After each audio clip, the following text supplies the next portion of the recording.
everyone, welcome back to the channel. This is Palchan Yadav and you are watching Science with Palchan. So guys, आज की video में हम discuss करने वाले हैं about physical and chemical changes, elements and compound. That is basically the last video of this chapter is matter around as pure. So guys, in this we will be discussing topics on this chapter. We will try to learn everything in a very simplest way. So if you watch it till the end, I assure you that you will be mastering this topic. Before starting and before going to this topic of this video, we will first discuss the quiz that I have gave you in my previous video. That is a quick 5-minute recap of that previous topic too. So do not skip the video, do watch it till the end, do like, subscribe and share to the channel. Let's get started. So guys, let's begin with our quiz.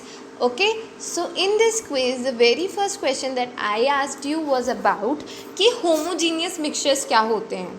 अभी तक हमने इतनी सारी videos attend कर ली हैं और हमको पता है कि होमोजीनियस मिक्सचर्स वो होते हैं जिनका एक सेम कॉम्पोजिशन होता है, जैसे शुगर प्लस वाटर, जिनमें हम सेपरेशन नहीं देख पाते, है ना. तो होमोजीनियस मिक्सचर्स वो होते हैं जिनका एक यूनिफॉर्म कॉम्पोजिशन होता है. ये क्वेश्चन इस क्विज़ में क्यों आया जबकि ये तो फर्स्ट लेक्चर में पढ़ा था? क्योंकि आज के जो वीडियो था हमने लास्ट उसमें पढ़ा था कि यार होमोजीनियस मिक्सचर्स को कैसे सेपरेट करते हैं, इसलिए आज के क्विज़ का पहला क्वेश्चन मैंने वो दिया था. अब मैं अगर आपसे पूछूं कि वाटर को डाई में से कैसे सेपरेट करोगे, तो पीपल हमने ये बहुत अच्छे से एक क्वेश्चन था, very first question of the video क्या था उसमें कि हमने इवेपोरेशन के प्रोसेस से डाई और वाटर को रिमूव किया था. डायरेक्ट हीटिंग नहीं की थी. एक वाटर बीकर लिया था, उसमें चाइना डिश रखा, हीट किया और वाटर इवेपोरेट हो गया था. Right. So what was the process? It was by the process of evaporation. याद आया कुछ? राइट. फिर अगर मैं आपसे पूछूं कि मिसेबल लिक्विड्स को कैसे सेपरेट करते हैं, दो चीज़ें जब एक दूसरे में मिसेबल हो जाती हैं यानी घुल जाती हैं, तो आप उनको कैसे सेपरेट आउट करते हो? तो इसमें हमने क्या एग्जाम्पल लिया था? इस वाले क्वेश्चन में हमने एग्जाम्पल लिया था वाटर और एसीटोन के मिक्सचर का. राइट. तो जब वाटर और एसीटोन का मिक्सचर होता है तो एक और पॉइंट याद आया होगा आपको, जो था कि उनके बॉइलिंग पॉइंट में डिफरेंस होना चाहिए. अगर 25 डिग्री सेल्सियस से ज़्यादा डिफरेंस है तो एक पर्टिकुलर मेथड यूज़ करते हैं. 25 डिग्री सेल्सियस से कम डिफरेंस है अगर बॉइलिंग पॉइंट में तो एक अलग मेथड यूज़ करते हैं. But in the case of water and acetone we used a method of distillation. ठीक है, क्या मेथड यूज़ किया था? डिस्टिलेशन. अगर आपको प्रोसीजर याद नहीं आया हो then you must go to the last video and watch it out. Okay. अब अगर मैंने जैसे आपको बोला कि डिस्टिलेशन का प्रोसेस होता है, उसमें मतलब ये मिक्सचर्स को जब रिमूव करते हैं, अगर 25 डिग्री सेल्सियस से ज़्यादा बॉइलिंग पॉइंट में डिफरेंस है तो हम यूज़ करते हैं प्रोसेस ऑफ डिस्टिलेशन. लेकिन यहाँ क्वेश्चन पूछ रहा है अगर मैंने 25 डिग्री सेल्सियस से कम डिफरेंस वाले दो लिक्विड्स लिए जो कि एक दूसरे में मिसेबल हैं, तो उसको तुम कैसे सेपरेट करोगे? सो गाइस, हमने एक और प्रोसीजर पढ़ा था इसी सेम चीज़ पे कि उसको हम सेपरेट करेंगे फ्रैक्शनल डिस्टिलेशन से. फ्रैक्शनल डिस्टिलेशन में हर चीज़ डिस्टिलेशन जैसी है, बस एक चीज़ नहीं आती है, वो है fractional column. Right. So you have to do it by fractional distillation. फिर हमने पढ़ा था एयर के कंपोनेंट्स को हमने डिवाइड किया था. ऑक्सीजन हमने निकाला था और आर्गन, नाइट्रोजन, अदर गैसेस को हमने रिमूव कर दिया था. वो भी हमने by the process of fractional distillation किया था. I hope you are getting things again and again. फिर वाटर और एसीटोन का अभी मैंने आपको याद दिलाया कि वाटर और एसीटोन का मिक्सचर है तो ये मिसेबल है यानी एक दूसरे में घुल चुके हैं. इन दोनों के बॉइलिंग पॉइंट में डिफरेंस है और ज़्यादा डिफरेंस है. फिर ये दोनों सेपरेट आउट कैसे होंगे? Bye the process of distillation. Right. ये क्विज़ आपको हेल्प करता है कि जो आपने प्रीवियसली पढ़ा है उसको रिवाइज़ करने में, ताकि आप जो आगे पढ़ने वाले हो उसमें आपको प्रॉब्लम ना हो. Now the next question is अगर बॉइलिंग पॉइंट 25 डिग्री सेल्सियस से ज़्यादा होगा तो डिस्टिलेशन का प्रोसेस होगा. इवेपोरेशन का क्या मतलब होता है? देखो वेपराइजेशन में समझा चुकी हूँ, वो होता है जिसमें एक लिक्विड गैस में कन्वर्ट होता है हीट करने पे, वेयर एज इवेपोरेशन वो होता है जिसमें एक लिक्विड गैस पे कन्वर्ट करता है बिना हीट किए, जैसे आपके गीले कपड़े सूख जाते हैं, this is a process of evaporation. Boiling point तो प्रोवाइड नहीं किया, तो when a liquid gets converted into a gas below its boiling point, मतलब ज़्यादा हीट देने बिना वो लिक्विड किस में कन्वर्ट हो चुका है, वो लिक्विड कन्वर्ट हो चुका है गैस में। So guys this was the quiz, I hope you understand each and everything, your concept are revised right now, I am putting a little date over here and submitting my test, showing you guys how much I scored. Wait a minute, just let me do this. Array, it must be a number, so this will not be shown in your quiz. Okay, was my default quiz, so let us see our score just in a minute. And I have scored 20 on 20 guys, and I just think कि आप भी ऐसा ही score करोगे। अगर आप video बहुत अच्छे से देखते हो ना, तो आप ऐसे स्कोर कर सकते हो। ये आपका कॉन्फिडेंस बूस्ट करता है, या आपका कॉन्सेप्ट स्ट्रॉन्ग करता है, और आप एक एक चीज़ हर चैप्टर की स्ट्रॉन्ग करते हुए आगे बढ़ रहे हो। So with this we move to our topic straight away. So everyone, आज के वीडियो में हम ये सारी चीज़ें पढ़ने वाले हैं जो कि राइट अवे आपकी स्क्रीन पे आपको दिख रही हैं, जिसमें से सबसे पहली चीज़ जो हम पढ़ने वाले हैं वो है केमिकल एंड फिज़िकल चेंजेस। जैसे ही ये टर्म सुनाई देता है केमिकल और फिज़िकल चेंजेस, जो सबसे पहला सवाल मेरे दिमाग में आता है वो है कि what do you understand by the term change. इस शब्द से आप क्या समझते हो, चेंज क्या होता है? कुछ लोग बोलेंगे चेंज का मतलब है पहले हम एक घर में रहते थे, अब हम दूसरे घर में शिफ्ट हो गए हैं। कोई बोलेगा कि पहले मैं एक तरह के कपड़े पहनता था, अब मैंने स्टाइल चेंज कर दिया है, अब मैं चेंज हो गया हूँ, right. So guys these are all materialistic things, but हाँ कुछ चीज़ें इसमें से भी चेंज में कंसिडर हो सकती हैं। But to be honest, change का मतलब मैं आपको बेसिक लेमैन लैंग्वेज में समझाऊँ तो वो ऐसा हो सकता है कि पहले आप एक तरह के इंसान थे, आप गंदे अनटाइडी गंदे जूते पहनते थे, फिर डर्टी गंदे नेल्स, गंदी लैंग्वेज यूज़ करते थे, गंदे डर्टी कपड़े पहनते थे, बहुत दिन तक नहाते नहीं थे और गलत वर्ड्स का यूज़ करते थे, और आपकी मेंटालिटी भी गलत थी कि आप गलत तरीके की सोच रखते थे, दूसरे बच्चों को परेशान करते थे, दूसरों से हमेशा जलते थे, घर में बहुत ज़िद करते थे, किसी को भी अपने से ज़्यादा अच्छा नहीं समझते थे, मतलब हर तरह से आपको लगता था आप परफेक्ट हो, लेकिन आप बहुत गलत मेंटालिटी के थे, राइट।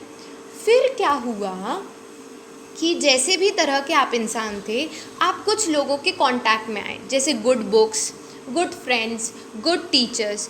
जब आप इन लोगों से मिले, इन चीज़ों के कांटेक्ट में आए, या कहना चाहिए इन लोगों से मिलके रिएक्ट किए, मिले जुले, बात की, दोस्ती बढ़ी, उन लोगों को देख के आपने सीखा नहीं ऐसे रहते हैं, ऐसे नहीं ऐसे बात करते हैं, ये मैनर्स होती हैं, किसी को परेशान नहीं करते, किसी से जलते नहीं हैं। तो क्या हुआ, इन लोगों से मिल के, रिएक्ट करके, बात करके, दोस्ती करके आप एक नए तरह के इंसान बन गए, राइट। नए तरह के इंसान इन द सेंस, अब आप नीट एंड टाइडी हो, आपके नेल्स कटे हुए रहते हैं, आप अच्छी लैंग्वेज यूज़ करते हो, आप सबसे अच्छे से बात करते हो, अच्छे तरह से ड्रेस किए हो, इवन आपकी जो थिंकिंग थी, आपकी थिंकिंग बदल गई।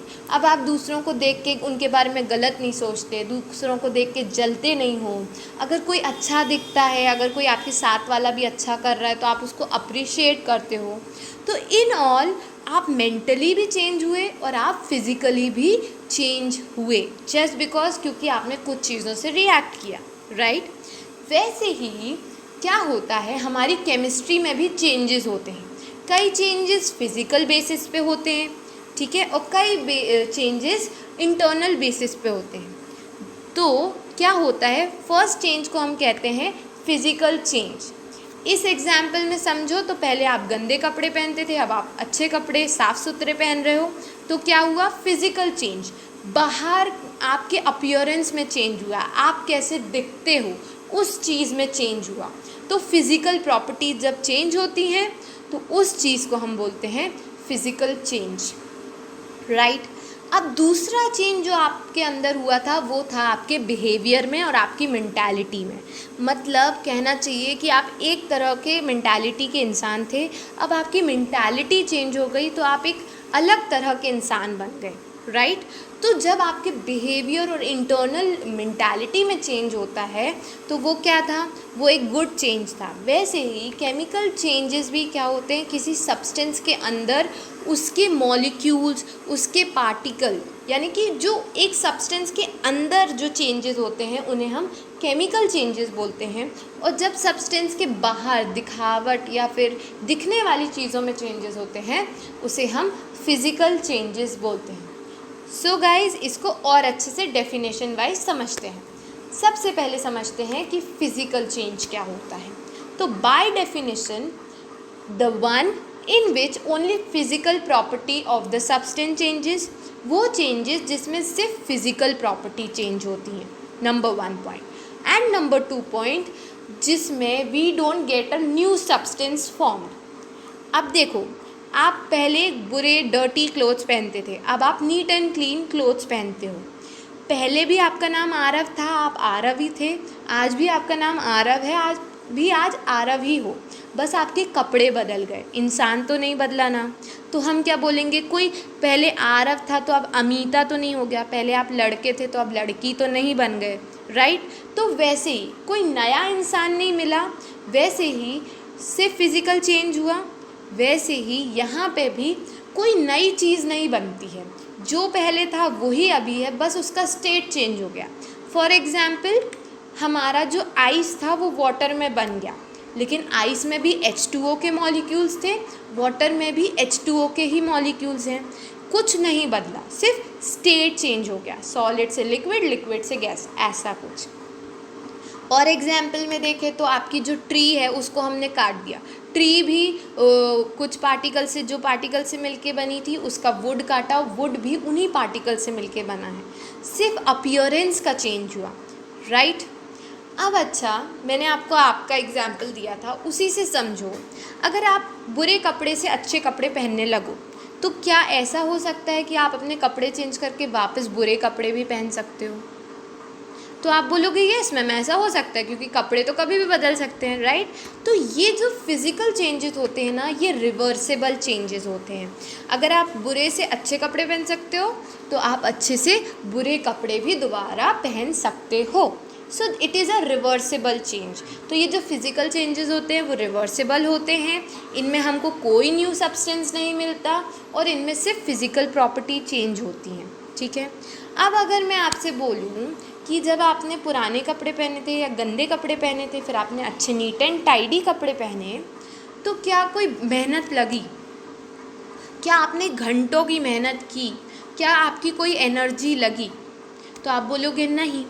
सो गाइज, जब भी फिज़िकल चेंजेस होते हैं तो उनमें कोई एनर्जी लॉस नहीं होता, कोई एनर्जी ही नहीं लगती हमको, बस चेंजेस हो जाते हैं। समझ में आया? आपने ट्री को वुड काट के रख दिया तो इसमें कोई एनर्जी लॉस नहीं हुई, कोई ऐसी गैस नहीं निकली, कोई वेपर्स नहीं निकले, ऐसा कुछ नहीं हुआ। तो एनर्जी लॉस नहीं होती इन चेंजेस में, ओके। चलो इनके कुछ एग्जाम्पल ध्यान से समझ लो। एक एग्जाम्पल है, आपकी आइसक्रीम पहले सॉलिड थी, फिर मेल्ट हो गई, फिज़िकल चेंज। आपने वुड काट दिया ट्री में से, फिज़िकल चेंज। आपने वायर को बेंड कर दिया, उसका शेप चेंज हो गया, यानी कि उसका अपीयरेंस चेंज हो गया, फिज़िकल चेंज। आपने ग्लास एक पहले स्क्वायर था, अब उसको तोड़ दिया, बहुत सारे पीसेस हो गए, फिज़िकल मतलब अब अलग दिखता है, पहले अलग दिखता था, है ना। तो फिज़िकल चेंज। पहले पेंसिल सीधी थी, तोड़ दी, 2 भाग हो गए, अलग दिखती है ना, लेकिन है अभी भी वो पेंसिल ही, तो क्या है, फिज़िकल चेंज। तो यही सारी चीज़ें गाइस फिज़िकल चेंजेस होती हैं। अब जाते हैं और समझते हैं कि भाई केमिकल चेंज क्या था। केमिकल चेंज याद रखो, जो आपके इंटरनल बिहेवियर और माइंडसेट में चेंजेस हुए थे ना, वही आपके केमिकल चेंजेस थे, right everyone. So by definition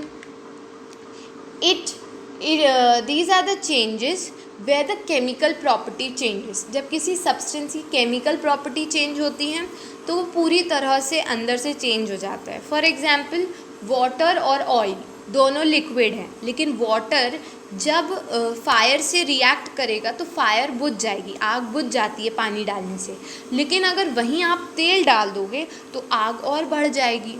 तो हर चीज़ अलग अलग तरह से रिएक्ट करती है, और कोई चीज़ कैसे रिएक्ट करती है वो डिपेंड करता है कि उसकी केमिकल प्रॉपर्टीज़ कैसी हैं। इसको आप इस चीज़ से भी समझ सकते हो कि आपके बिहेवियर और आपके माइंडसेट की वजह से आप हर सिचुएशन में रिएक्ट करते हो। कोई आएगा आपको मोटू मोटू या पतलू पतलू चढ़ा के जाएगा, अगर आप बहुत ज़्यादा अपने आप पे डाउट करते हो, आप कॉन्फिडेंट नहीं हो, तो आप उससे लड़ोगे, आप बुरा मान जाओगे, आप रोने लगोगे। कोई और है जिसका माइंडसेट ही अलग है, वो अलग तरीके से सोचता है, तो वो उसको इग्नोर कर देगा। तो ये जो चीज़ें हैं, आपके आप कैसे रिएक्ट कर रहे हो वो किस पे डिपेंड करता है कि आपकी माइंडसेट क्या है, आपकी मेंटालिटी क्या है, राइट।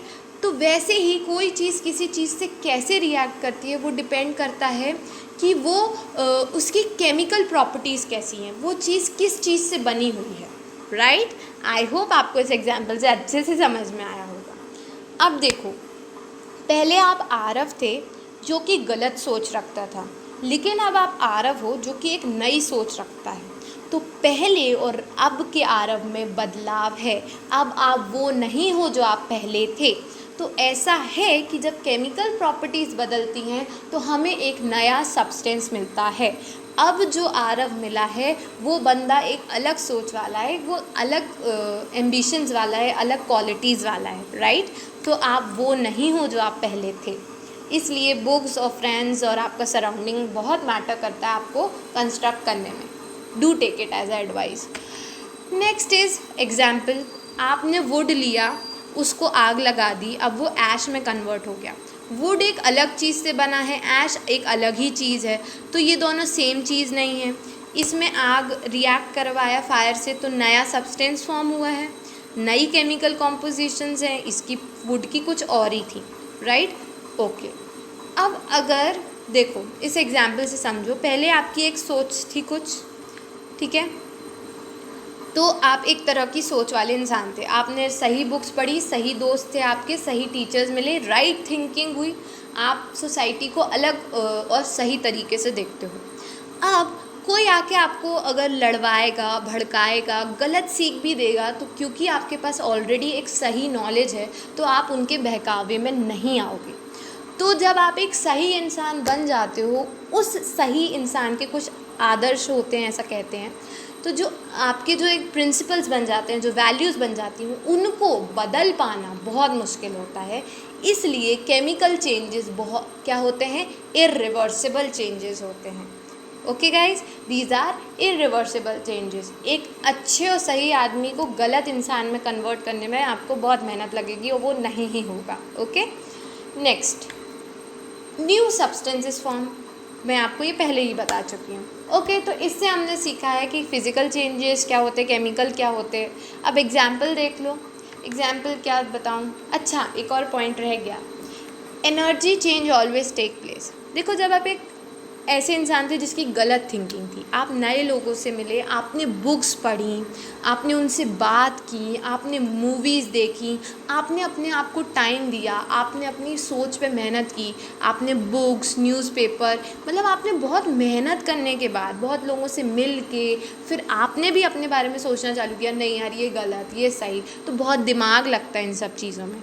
तो जब आप अंदर से, जब आप एज अ ह्यूमन बदलते हो तो हाँ, मेहनत लगती है, अपने आप को बिल्ड करने में मेहनत लगती है। You need to work hard on yourself. तो हाँ, energy change always takes place.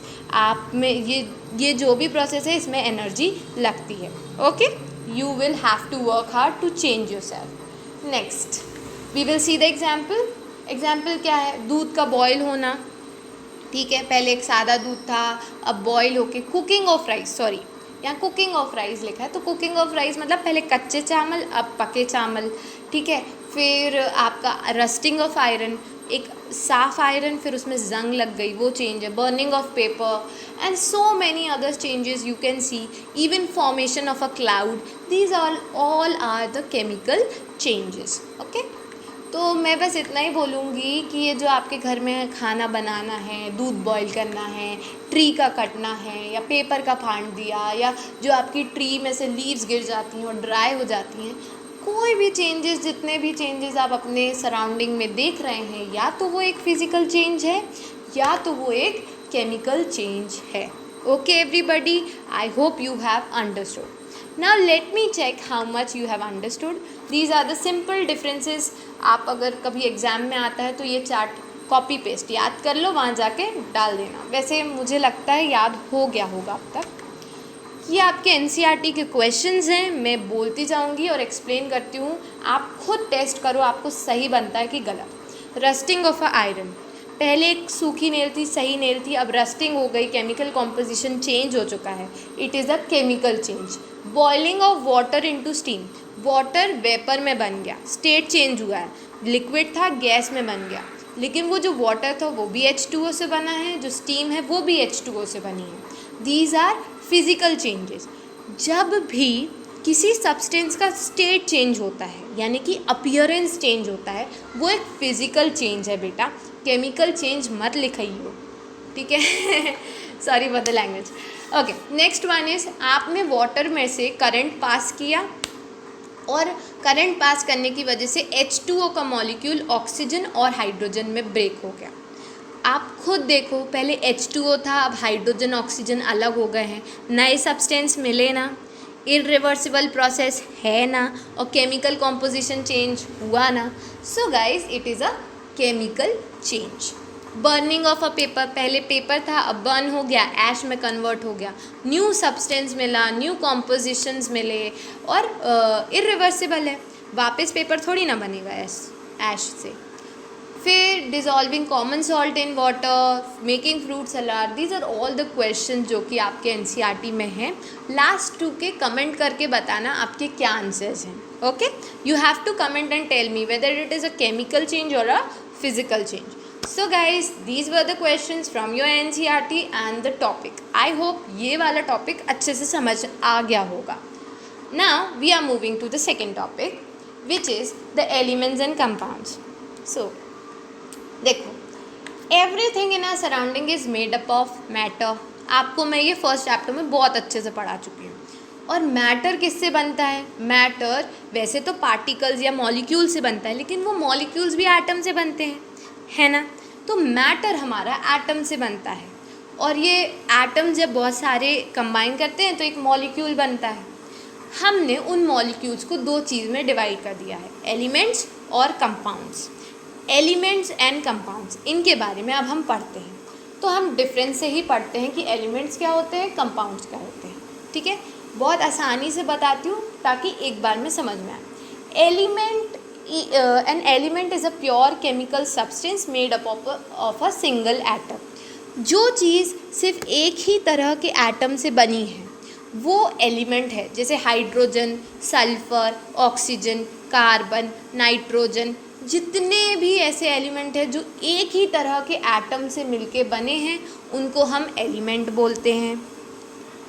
अब कंपाउंड क्या है? कंपाउंड वो होते हैं जो डिफरेंट तरह के एलिमेंट से मिलके बने होते हैं.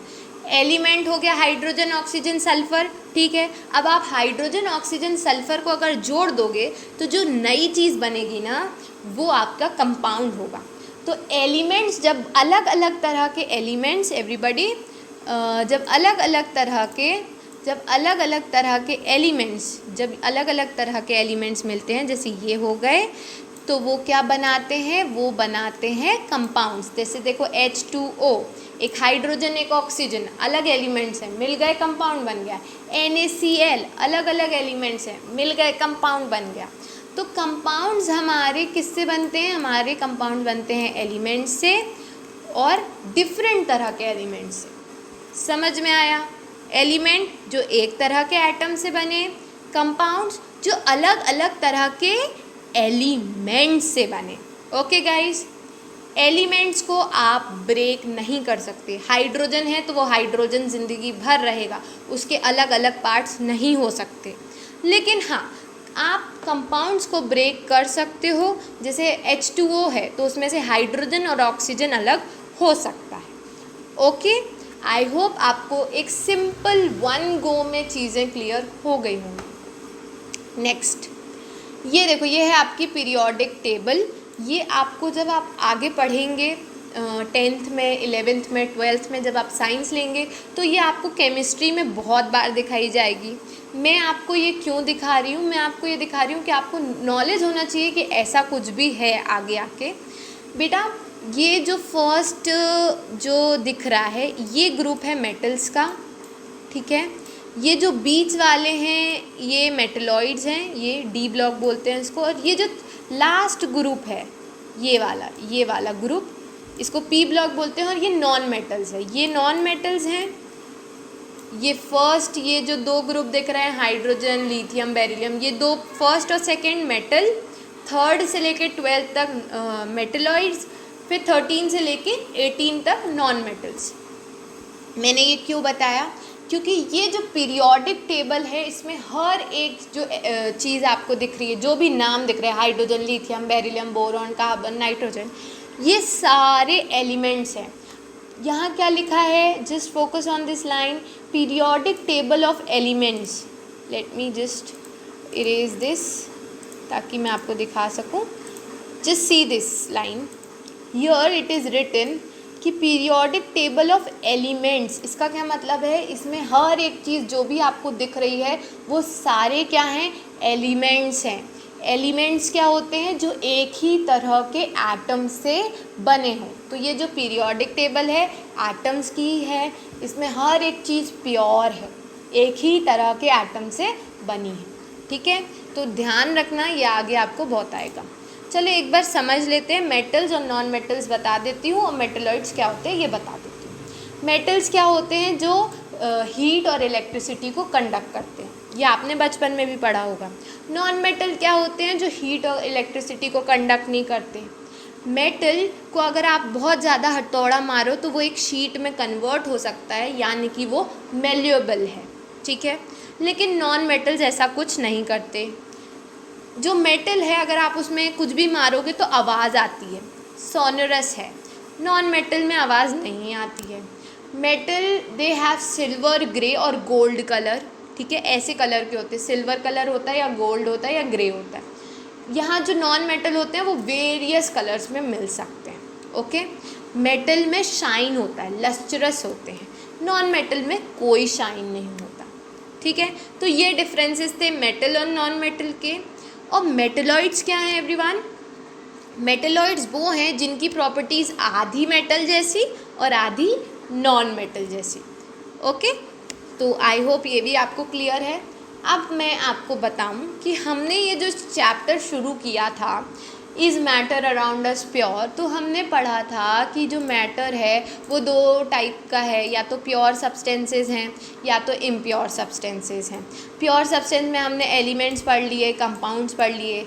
पिछली कुछ वीडियोस में हमने मिक्सचर्स भी पढ़ लिए, मिक्सचर्स क्या होते हैं, कंपाउंड्स क्या होते हैं, एलिमेंट्स क्या होते हैं।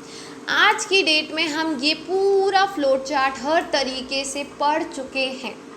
बस अब एक बहुत इम्पॉर्टेंट क्वेश्चन जो कि एनसीईआरटी में दिया हुआ है वो आपसे पूछ सकते हैं, वो है ये मिक्सचर आपको दिख रहा है? एक minute, let me clear this of. It is ये क्या पूछेंगे? ये मिक्सचर और ये कंपाउंड में डिफरेंस आ सकता है आपको। ये आपके एनसीईआरटी में एक दिया भी हुआ है क्वेश्चन टैबलेट के फॉर्म में। अच्छा, इन्हीं दोनों में क्यों, एलिमेंट्स और मिक्सचर में क्यों नहीं? क्योंकि देखो, मिक्सचर अलग अलग चीज़ का एक मिलाव करके मिक्सचर बनता है। एलिमेंट में सिर्फ वो एक एटम का ही बना हुआ है, ठीक है, और कोई पॉइंट्स ही नहीं है, वो टोटली डिफरेंट है। लेकिन कंपाउंड्स और मिक्सचर्स में डिफरेंसेस किए जा सकते हैं, कुछ कुछ पॉइंट्स में अच्छे से डिफरेंसेस हो सकते हैं। So there is a question, let's go into it. Mixture क्या है? मिक्सचर के दो टाइप पढ़ चुके हैं। होमोजीनियस, हेट्रोजीनियस, उनके सेपरेशन मेथड पढ़ चुके हैं, राइट। तो मिक्सचर्स कुछ नहीं है, जब कंपाउंड्स मिक्स करते हैं, जब बहुत सारे मॉलिक्यूल्स वाले जो कंपाउंड्स होते हैं वो एक दूसरे में मिक्स करते हैं, जैसे सैंड और वाटर। सैंड क्या है? सैंड बहुत सारे मॉलिक्यूल से मिलके बना है, यानी कंपाउंड है। वाटर क्या है? बहुत सारे मॉलिक्यूल से मिलके बना है, डिफरेंट मॉलिक्यूल से मिलके बना है, वो भी एक कंपाउंड है। तो जब ये वाटर और सैंड दो तरह के कंपाउंड मिक्स करते हैं तो हमें एक मिक्सचर मिलता है और एक नई चीज़ फॉर्म होती है, राइट। वाटर क्या है? एक कंपाउंड है। तो एलिमेंट्स किससे बने हैं? Elements react to form a new compound, जैसे hydrogen plus oxygen gives you water. तो जब एलिमेंट्स, अलग अलग तरह के एलिमेंट्स रिएक्ट करते हैं, focus to the point, element react करके कंपाउंड बनाते हैं, एक दूसरे में रिएक्ट करते हैं और एक नई चीज़ बनाते हैं। यहाँ पे जो हमारा ये हमारा मिक्सचर है, इसमें कोई रिएक्शन नहीं हो रहा। यहाँ पे हम चीज़ों को सिर्फ मिक्स कर रहे हैं। सैंड और वाटर एक दूसरे में घुलता नहीं है, सिर्फ एक दूसरे में प्रेजेंट रहता है। तो हमने यहाँ पे वर्ड यूज़ किया है मिक्स, मिलाना, ठीक है। और यहाँ हमने वर्ड यूज़ किया है रिएक्ट। रिएक्ट वर्ड का मतलब है वो एक दूसरे से अलग अलग चीज़ें थी, अब वो एकजुट हो गए हैं, एक जैसे बन गए हैं। आधी प्रॉपर्टी हाइड्रोजन की ऑक्सीजन के पास, आधी प्रॉपर्टी ऑक्सीजन की हाइड्रोजन के पास। रिएक्ट करने से एक नई चीज़ फॉर्म होती है ना। तो रिएक्ट और मिक्स में अंतर होता है। सैंड और वाटर घुलता नहीं है, रिएक्ट नहीं करता, लेकिन हाइड्रोजन और अपना ऑक्सीजन रिएक्ट करके पानी बना सकते हैं। हाइड्रोजन एक गैस है, ऑक्सीजन एक गैस है, दो गैस मिलके लिक्विड बना रहे हैं। ये है power of the word react. और मिक्स का क्या है? सिर्फ सिर्फ प्रेजेंट है और कोई मतलब नहीं है वहाँ। Mixture has a variable composition. Variable composition मतलब किसी भी अमाउंट में सैंड प्रेजेंट है, किसी भी अमाउंट में वाटर प्रेजेंट है। हम देख सकते हैं सैंड अलग दिख रही है, वाटर अलग दिख रहा है, ठीक है। यहाँ पे जो कॉम्पोजिशन होता है वो फिक्स्ड होता है। फिक्स्ड मतलब अगर 1:2 या 1:18 ऐसा कुछ कॉम्पोजिशन होता है। जस्ट फॉर एग्जांपल, अगर 1:2 का ही कॉम्पोजिशन रखेंगे, जब हाइड्रोजन 1 में प्रेजेंट होगा 1 अमाउंट में और ऑक्सीजन 2 अमाउंट में प्रेजेंट होगा, और जब यही फिक्स्ड अमाउंट होगा हाइड्रोजन और ऑक्सीजन का, तभी वाटर बनेगा। अगर 1:3 कर दिया तो वाटर नहीं बनेगा, 1:16 कर दिया या 16:3 कर दिया, इन सारे जो आपके कॉम्पोजिशन में वाटर नहीं बनता। वाटर तभी बनता है जब कॉम्पोजिशन 1:2 का हो। समझ में आया? Good. Now mixture shows properties of constituent substance. जो मिक्सचर्स में चीज़ें हैं वो हर एक चीज़ की प्रॉपर्टी दिखाता है। जैसे सैंड प्लस वाटर, तो सैंड की भी प्रॉपर्टी, वाटर की भी। ये जो यहाँ पे जो कंपाउंड बनता है, जैसे हाइड्रोजन और ऑक्सीजन से जो वाटर बना है, वो हाइड्रोजन और ऑक्सीजन की प्रॉपर्टी नहीं दिखाएगा, वो कुछ अलग ही प्रॉपर्टी शो करेगा, ठीक है। वाटर की अलग प्रॉपर्टी होती है, हाइड्रोजन की अलग प्रॉपर्टी होती है, ऑक्सीजन की अलग प्रॉपर्टी होती है। लेकिन यहाँ पे जहाँ हम मिक्सचर की बात कर रहे हैं, सैंड की प्रॉपर्टी, वाटर की प्रॉपर्टी, तो जो मिक्सचर बना है वो दोनों प्रॉपर्टी दिखाएगा, सैंड की भी और वाटर की भी, ठीक है। यहाँ पे कंपाउंड्स में नई प्रॉपर्टीज़ बनी, यहाँ पे वैसी की वैसी ही है, ठीक है ना। The very last point is the constituent can be separated. हमने पढ़ा है separation methods of homogeneous and heterogeneous mixtures, and अगर आपने नहीं देखे हैं तो 2 पार्ट्स ऑलरेडी मैं डाल चुकी हूँ, जाके देख लीजिए। तो 2 वीडियोज़ में मैंने बताया है कि होमोजीनियस और हेट्रोजीनियस जो हमारे मिक्सचर्स हैं उनको हम कैसे सेपरेट करते हैं, राइट। तो हाँ, जो मिक्सचर है वो सेपरेट हो सकता है, लेकिन हमारा ये जो कंपाउंड बनता है वो सेपरेट नहीं होता। The constant can be separated only by chemical और इलेक्ट्रोकेमिकल रिएक्शन, मतलब रिएक्शंस, बहुत हाई केमिकल रिएक्शंस करने पे ही ये सेपरेट होंगे, अदरवाइज नहीं। So guys, in this video we have covered everything: chemical, physical changes, example, questions, mixture, element, compound, her difference. मैंने अपना बेस्ट तरीके से आपको समझाने की कोशिश की है। If you get everything right, आपको समझ में आया, then please hit the like button, do subscribe to the channel. और हाँ, अब मैं इस वीडियो के नीचे लिंक में डाल रही हूँ मेगा क्विज, जो कि इस पूरे चैप्टर का एक शॉर्ट टेस्ट होगा। वो आपको ज़रूर बताएगा कि आप इस चैप्टर में कितने स्ट्रॉन्ग हैं या फिर कहाँ मेहनत करने की ज़रूरत है।